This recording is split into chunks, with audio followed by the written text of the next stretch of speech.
Hipotensão licórica espontânea, nós estamos numa série falando só sobre essa condição que está relacionada a uma dor de cabeça que piora quando a pessoa está de pé e melhora quando ela deita. No vídeo que está aparecendo agora na sua tela, eu falei sobre qual é a causa da hipotensão licórica espontânea e falei muito também sobre quais são os sintomas dessa condição. Agora, nesse outro vídeo que vai aparecer agora na sua tela, eu falei sobre como a gente faz o diagnóstico da hipotensão licórica espontânea. Então, dito isso, agora eu vou falar para vocês um pouco sobre o tratamento da hipotensão licórica espontânea. Meu nome é Márcio Natan, eu sou neurologista e trabalho com dores de cabeça, ajudando pessoas que sofrem com dores de cabeça a encontrar uma melhora da qualidade de vida. E eu recebo muitos pacientes com hipotensão licórica espontânea, então eu preparei essa série para te ajudar a entender um pouco melhor sobre essa condição. Vamos lá falar sobre o tratamento da hipotensão licórica espontânea.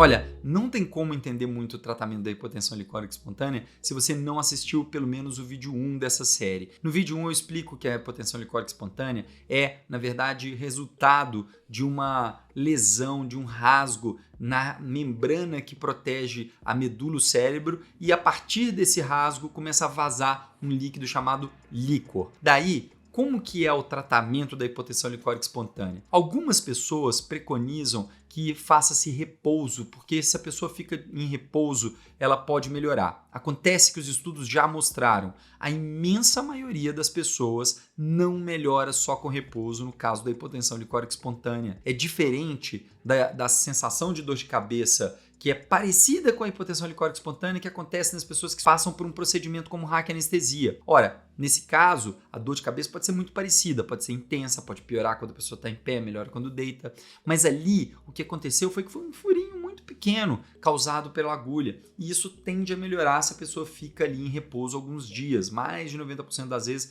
No caso de raquianestesia, vai melhorar. No caso de punção lombar para diagnóstico da neurologia, também vai melhorar.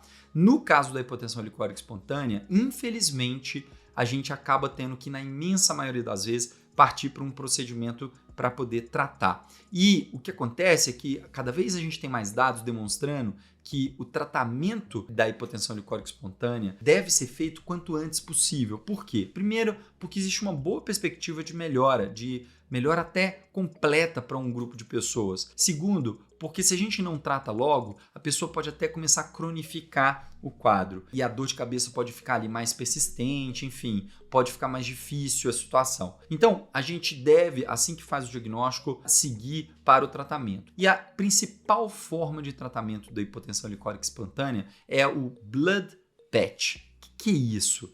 Essa é a palavra em inglês que, se a gente traduzir para o português, vai significar cola de sangue. Como assim? O que acontece? O procedimento ele é relativamente simples. O médico anestesista, geralmente, vai introduzir uma agulha na região lá das costas, na coluna, na região onde já não tem medula, na maioria das vezes a gente faz mais baixo esse procedimento, mas eventualmente a gente pode fazer até em regiões mais altas, acompanhando ali de algum exame de imagem, vai introduzindo a agulha até antes de chegar na dura mater. Esse lugar antes da dura mater chama espaço epidural, que fica em cima da dura mater. Quando ele chega lá, o que ele faz? Ele retira uma quantidade de sangue na mesma hora do próprio paciente. Então, pega uma veinha em algum outro lugar, geralmente no braço, tira ali uma quantidade de sangue, aí coloca na agulha que está lá nas costas do paciente e injeta esse sangue. Por que é feito isso? Ora, a gente não falou que a hipotensão acontece porque teve um rasgo na região da dura mater? Quando é introduzido o sangue,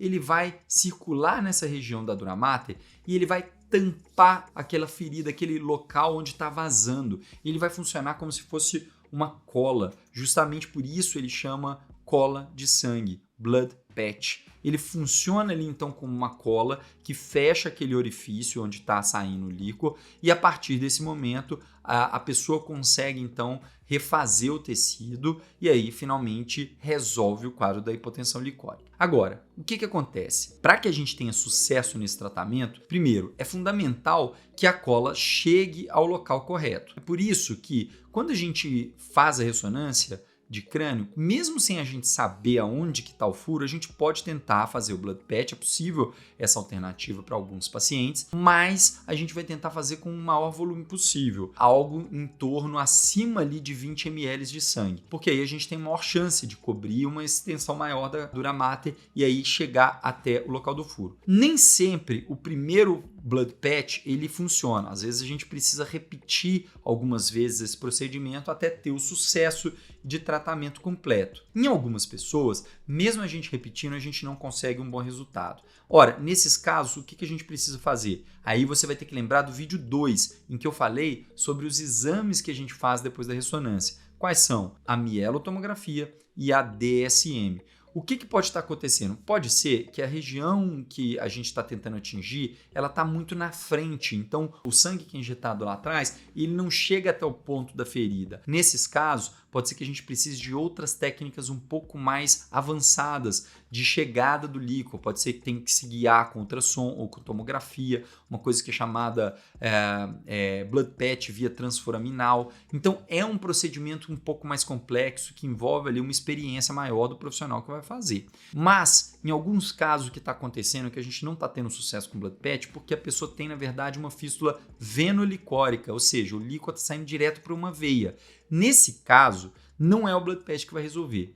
Nesse caso, quando a gente identifica, a gente precisa de uma cirurgia realmente. A cirurgia não é geralmente de grande porte, é uma cirurgia relativamente pequena, em que o cirurgião vai chegar naquele ponto, vai fechar aquela veinha que está drenando, que está tirando o líquor, e aí, a partir desse momento, feito o procedimento bem sucedido, a tendência é que a pessoa tenha uma melhora completa dos sintomas. Então, basicamente, o tratamento consiste em primeiro lugar, tentar o blood patch. Se a gente não tem sucesso com o blood patch, a gente vai atrás de saber se é porque tem uma característica específica dessa fístula ou se, na verdade, a pessoa tem uma fístula venolicórica. Caso necessário, a gente pode fazer um blood patch um pouco mais complexo e direcionado. Caso necessário, a gente pode partir, então, para uma correção daquele problema via cirurgia. Esse é, de forma muito resumida, as opções de tratamento que a gente tem para a fístula licórica espontânea. É claro que cada pessoa é diferente da outra, a gente tem que levar em consideração todas as condições de saúde, os aspectos do que a gente encontra ali na imagem da hipotensão licórica espontânea, mas cada dia mais a gente tem evidência para essas opções de tratamento e quanto mais cedo a gente faz, maior a tendência da pessoa realmente evoluir bem logo e retomar a sua qualidade de vida, que pode ser muito comprometida pela hipotensão licórica espontânea. Se você gostou desse vídeo, dá o seu like aqui e siga o nosso canal, porque eu sempre trago atualizações tanto sobre hipotensão licórica espontânea quanto sobre diversas outras causas de dor de cabeça. Vejo você no próximo vídeo.